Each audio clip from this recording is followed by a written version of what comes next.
Hey, hello, everyone. I want to thank everyone who's joining us today and watching our sessions. Really appreciate you taking the time to join us.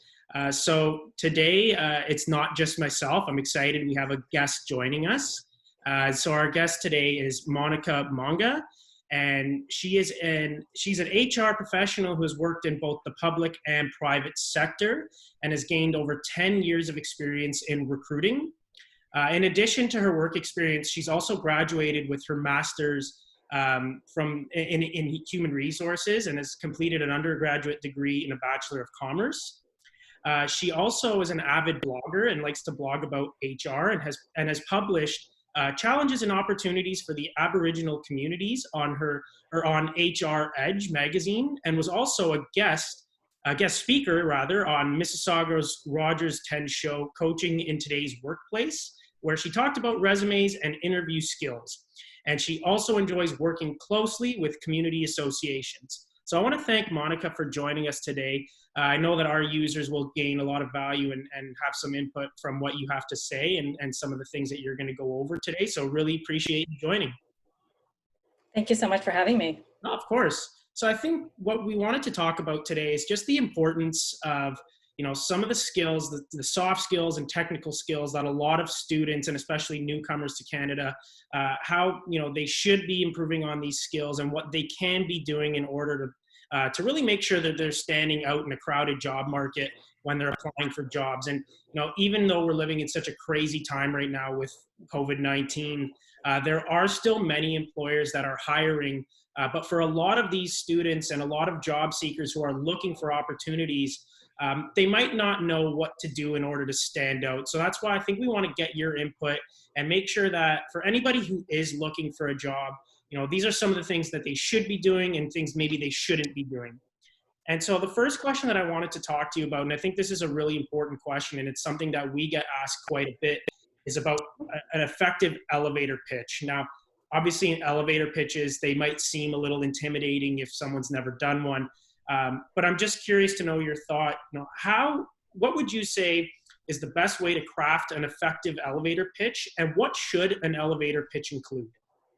Okay, so a little bit background about elevator pitch. Elevator pitch actually started off where you would be in an elevator with a CEO, and you have 30 seconds to tell that person why they should hire you or why you would be such a great person for their company. So you have 30 seconds to tell them about yourself. So a good way to start is introduce yourself. So tell them who you are. And maybe you know something about the CEO and there's something that connects you with this person. Maybe you went to the same school, maybe you're part of the same group, extracurricular group, and you have a connection with them. So that's a good starting point. The next thing is you want a summary of your experience. So just a quick summary of your experience, where you've worked that relates to the company that you want to work for or who you're talking to. The next is education. So typically most people who are CEOs of a company went to school. So you can have a connection that maybe they're an alumni of the same school. So you can speak to the fact that you went to the same school. And it's again, what program you did, how you enjoyed the program and how it's prepared you for the workforce. And the final thing is what your future goals are. So what do you really want to do in your future? I know it's kind of hard to determine your 5 to 10 year goal, but determine what you want to do for that particular company or why you want to work for that company. Maybe you saw an article. Also, another good thing is summarize your extracurricular activities, because I know students may not have a lot of work experience, but if you've been involved in the community or you've done volunteer work, this is a good way to showcase your extracurricular activities as well. And this question is actually really helpful when employers ask you about, tell me about yourself. Yeah. So this is the second elevator pitch actually helps you answer this particular question. Even if you're not stuck in an elevator with a CEO or prominent person, it's a useful tool to have. And it's a good way to practice is, nowadays we're in a digital world. Practice on your phone. Most people are going to be stuck with their families. So, maybe have a day that you're acting your 30-second speech with your family and get some feedback. There's HR professionals out there who are actually helping out people virtually. So, maybe you want to practice with them. So it's all about practice, and it's 30 seconds, and time yourself. If you're going over 30 seconds, shorten it. There may be areas that you need to shorten your particular speech. Yeah, I think you brought up some points there that I really thought stood out. And one being, especially with Swob, and we deal with a lot of students. Uh, Mhm. a lot of them, like you mentioned, don't have work experience, but they do have volunteer experience or extracurricular experience. And a lot of the time they don't recognize that these are things that they can include in an elevator pitch. So even though it's not, necessarily formal work experience, it's still something that they've done, and it's something that they can also be talking about. And you also brought up, practicing. I think that's really, really important. And that's one thing that, we always tell students that we meet with is your very first attempt at an elevator pitch, it's not going to be perfect. It does take practice. And I think you want to practice with somebody who's going to be brutally honest with you and give you that honest feedback. Because you don't want to be practicing with somebody who's just going to sit there and go, yeah, it was fantastic. Meanwhile, they were over the 30 seconds and didn't include any relevant information. So I think that's a really good point. You definitely need to practice, and the more you do it, the better it'll become, the more effective it'll be, and the more confident you'll be every time that you do one. So I think those are really, really great points. Absolutely. And it's a really great point that you're making about practice, because even as HR professionals, we still need to practice our elevator pitch. Oh yeah, 100%, 100%. Everybody needs to practice, and it's not perfect the first time, so you just got to keep doing it. Exactly. So I think the next question that I want to talk to you about, and this is something that, again, we get asked quite a bit, is the difference between soft skills and technical skills. And I know that a lot of students who graduate, they might start looking for new opportunities, but they're and they have a great education and everything, but their soft skills might be lacking. And I think what a lot of students and new grads don't realize is those soft skills are almost just as important as your technical skills. And so I'm just curious, what's the difference in your opinion between the two, and how can a student who's looking for a job opportunity now, or who's looking to start their career, how can they really make sure that their soft skills are sort of, strong, and they feel confident with them? Right. So soft skills are typically communication skills and how you interact with people. So your interaction speaks on how you're going to interact within the workplace. So typically soft skills can be found when people are doing telephone interviews. So recruiters are doing telephone interviews. They're going to be gauging your communication skills. So your soft skills are really going to be shown through that. So really having communication skills. Also like if you speak another language, that would fall under soft skills, because it is a communication skill that someone has. So, typically we live in Canada, and people, it's popular to be bilingual. So French could be a soft skill. Make sure you're really good in that language, because companies can also test you after an interview to determine if you can actually write in that language. Technical skills are more concrete skills. So it's like, your Microsoft Office, if you're a web developer, any C++ programs that it's much more concrete. It comes more from your educational background. Exactly. So if any programs from school, that's easier to determine than your soft skills. And I find that it's very challenging for a lot of people to put their soft skills. Technical skills are easy to find. You can put as many as you want, but you don't want to put too many on your resume because you don't want to make it a laundry list. But with your soft skills, you can, talk about the other languages you've had. If you're speaking with someone at a networking event, mention that you speak this other language. That person also may speak that language, and you may connect through that. So soft skills is really the interaction that you have with other people, and it can typically gauge when you are communicating with someone. Yeah, exactly. And I think, you brought up just a good point right now, even about, technical skills on a resume, and how, a lot of people can just go crazy including these things. And, even just out of curiosity, being somebody who's worked in HR, this is kind of, this isn't a question that we had prepared, but, even just like resumes, like in your experience, what is the proper length of a resume in your opinion? So I would say 2 pages maximum, but it should be 2 full pages.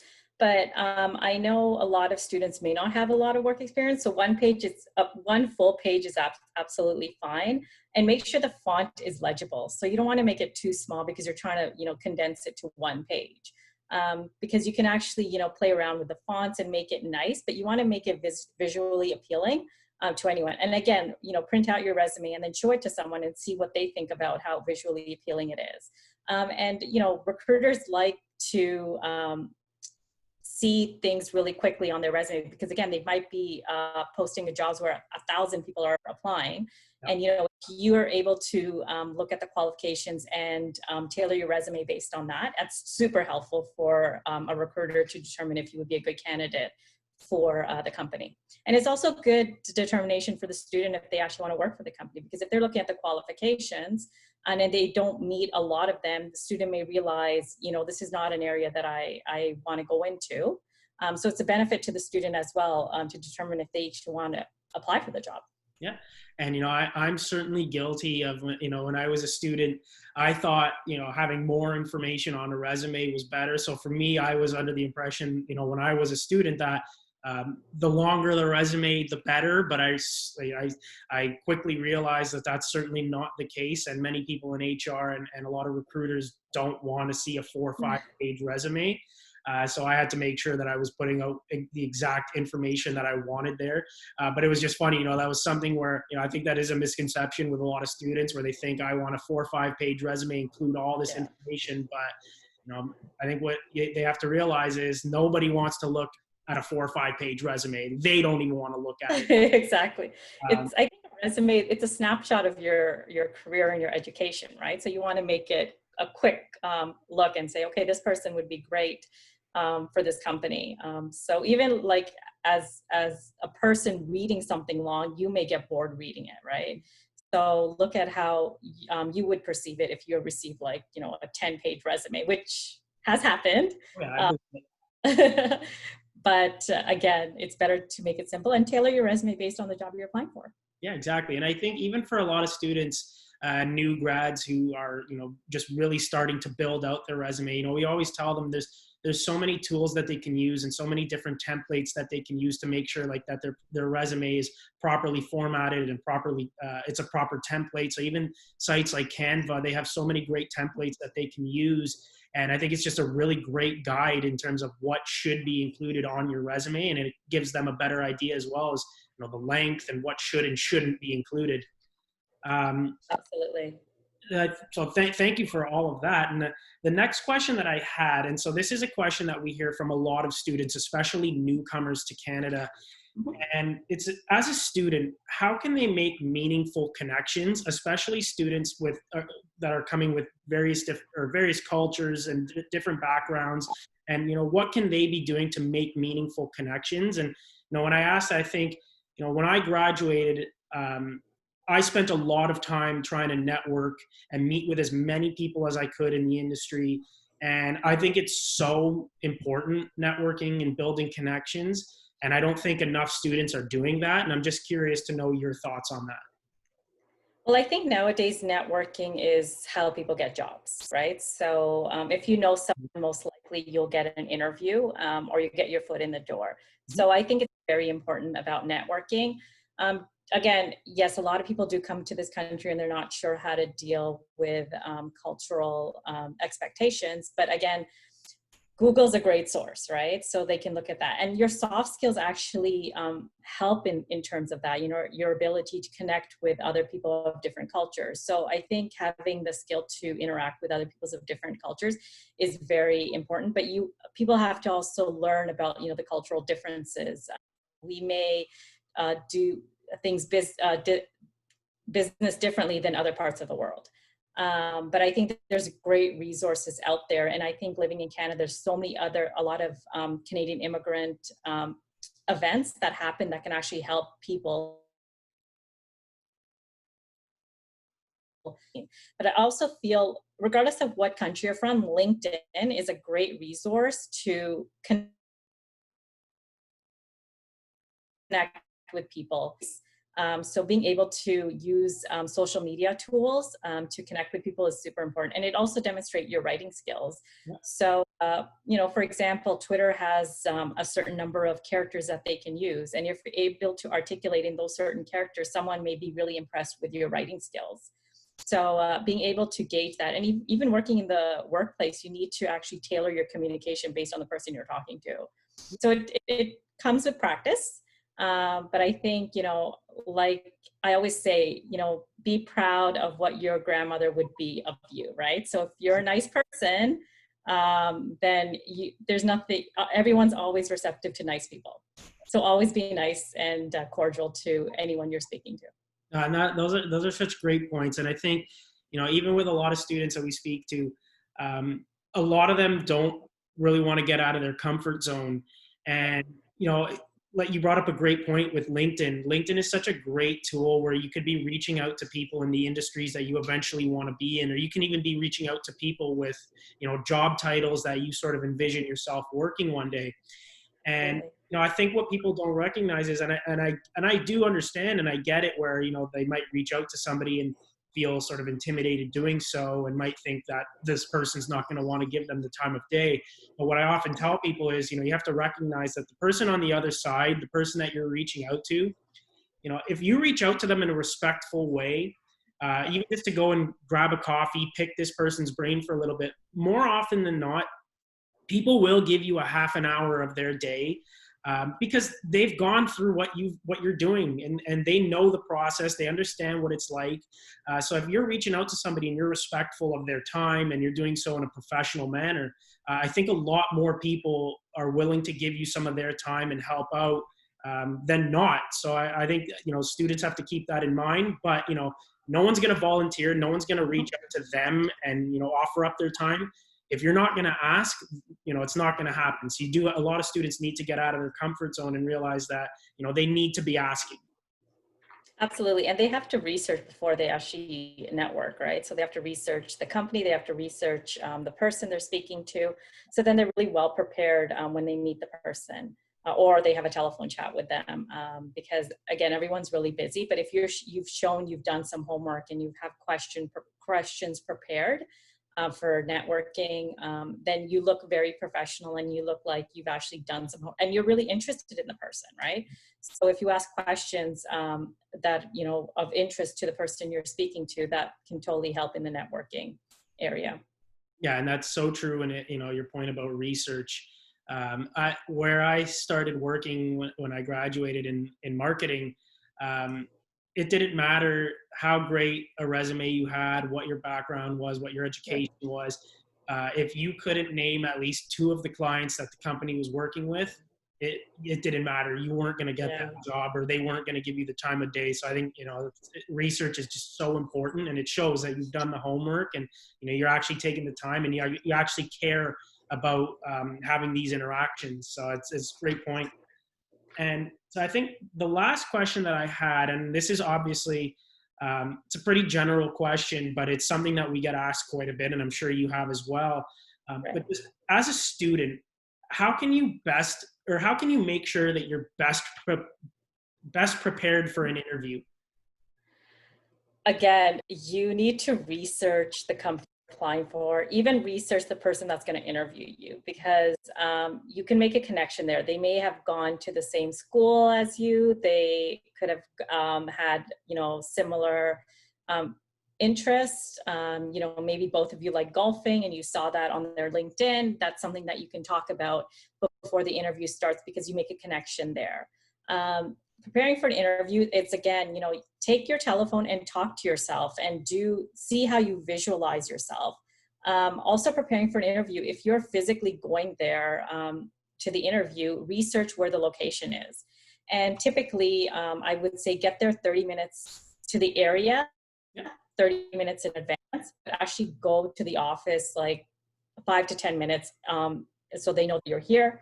But when you go there 30 minutes, scope out the area, check out, the closest coffee shop, check out where the buses are, how your commute is going to be if you do end up getting this job. So then you're doing your homework around the area. But do your homework how to get there in advance, because again, you can't rely on public transit. Anything can happen. Even if you're driving a car, there could be an accident, right? So that's why I encourage people to go, actually half an hour early, so then they're well prepared, know where the parking spots are. Also, in terms of dressing, so look at the website, see how people dress. I always say business casual. It's better just to wear dress pants and a nice shirt. Because at least that's to the minimum. But look at the company website and see how the culture is. So if you're going to be working for a large corporation, then typically you would wear a suit, a really nice blazer, for women and a dress. But if you're working for a startup, they may be more casual. And then I would suggest wear business casual. Yeah. Bring copies of your resumes. Always, at least have I always bring 5 copies with me just in case, because I've been in situations where I had panel interviews in which I didn't even know 4 other people were going to show up. So I always have copies of my resume. And also, if you can create a portfolio of your education, like have your certificates in there. If you won any awards, just get a binder, put some your certificates in there, have dividers in them for each section, and actually look, prepared and professional. And research the company. So look on the website, look at, articles that they wrote, and also Google news articles, because some of the articles may not have already been published, but look at positive news articles, look at what they've done. If they've done some work for COVID, they're getting money for research for that. So that would be a great opportunity to talk about that, and have questions prepared in advance. And, make sure you have maybe, 10 questions ready, because again, they might answer the questions while you're in the interview.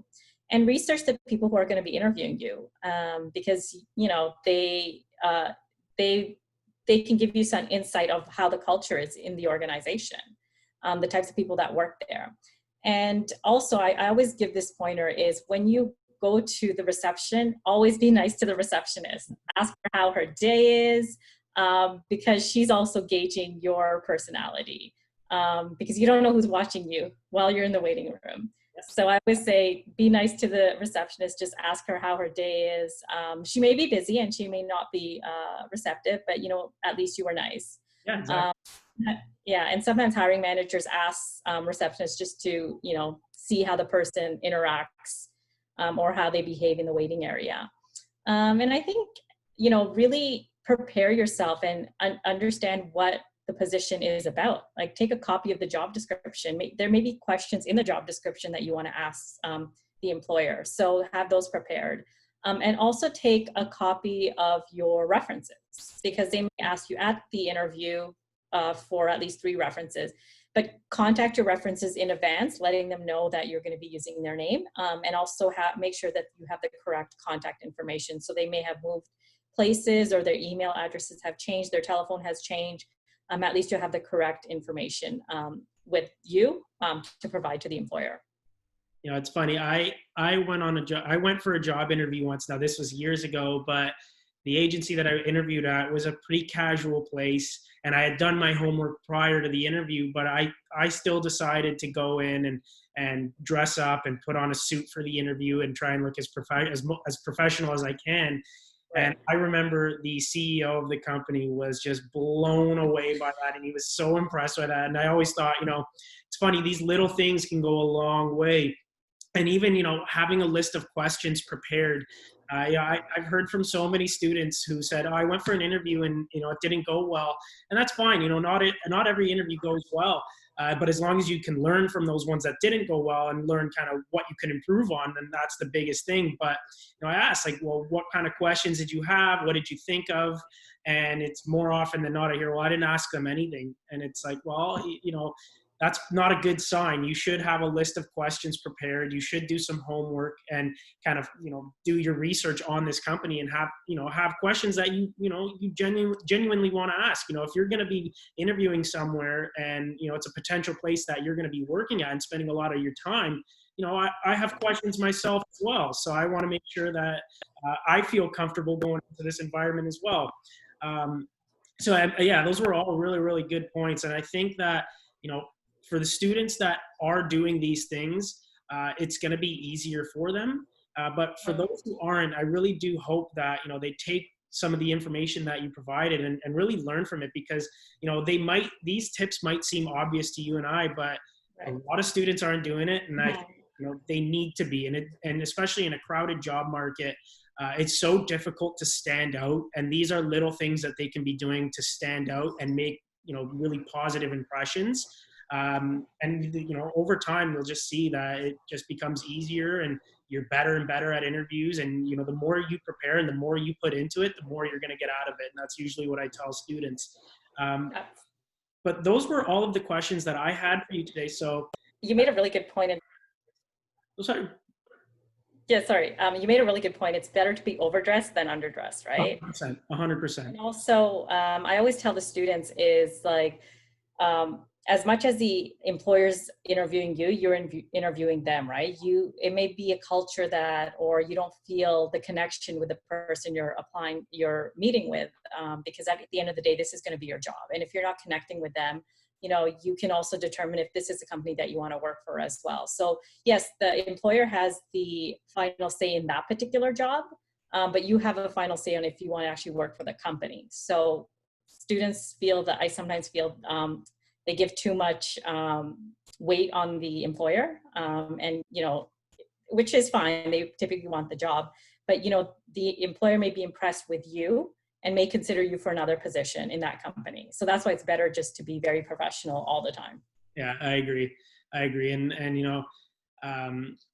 even like your points about just showing up half an hour early or just kind of scoping out the area, like it's such a good point, because it's something where if you're going to be working there, it gives you a better understanding. And it's also like you mentioned, to show up about 5-10 minutes early. I've had people tell me in the past that they've showed up to an interview about 45 minutes early, and I think like, no, like I know you think that it's the right thing to do to show up early, but when you're showing up that early, you're just becoming a burden on that employer, because they might be thinking, oh, well, what do I do now? Like, how do I entertain this person for 4 just leave them there to sit there? So that's a really, really good point. I just think like, it's so important to do that and to just show up early and make sure that you're not showing up late, obviously. But yeah, no, such great points. And I really do hope that our users who do watch this take some input from this and really, get value from this and really learn and start doing these things, because they need to be. And even like with questions to prepare for the employer when you go on an interview, I know like, company culture is such a big thing these days, and it's so important to a lot of people that are applying to jobs. Like right there, like that's a question that you can ask. Like ask about the culture, ask about what that environment is like, and that, even for you, when, like you said, like you're in a sense interviewing the employer, and if you feel like this has a good company culture and it's a place that you feel like you'll fit in well, then great. But if it's something where you don't ask, then you might not know, and you might start a job in a month in, be miserable. Exactly. But no, these were all the questions that I had. I really do appreciate you taking the time and joining us. And like I said, I do hope that our users take some value from this. So I really appreciate you being here. Thank you so much for having me. And it was a great pleasure. Thank you. And great questions you asked me. Amazing. Well, thank you so much. All right. Thank you. Have a good day. You too. Take care.